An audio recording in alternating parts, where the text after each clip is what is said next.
బల్దియాలో standing committee ఎన్నికల కోలాహలం మొదలైంది. ఈసారి తమ కార్పొరేటర్ల గెలుపు తథ్యము అంటోంది కాంగ్రెస్. తమకు బీజేపీ మద్దతిస్తుంది అంటోంది బీఆర్ఎస్. నిన్న 4 నామినేషన్లు దాఖలయ్యాయి. ఎన్నికల సందర్భంగా కార్పొరేటర్ల నామినేషన్లు ప్రారంభమయ్యాయి.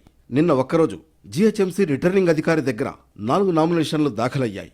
ఈ 4 2 కాంగ్రెస్ అభ్యర్థులు దాఖలు చేయగా మరో 2 బీఆర్ఎస్ కార్పొరేటర్లు దాఖలు చేశారు.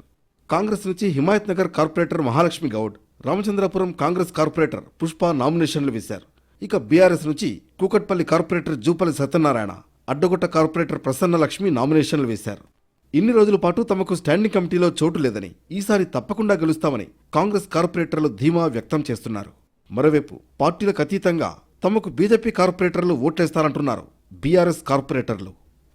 ఈ నెల 17 వరకు నామినేషన్ల స్వీకరణ ఉంటుంది. ఇన్నాళ్లు స్టాండింగ్ కమిటీ సభ్యుల ఎన్నిక ఏకగ్రీవం అయ్యేది.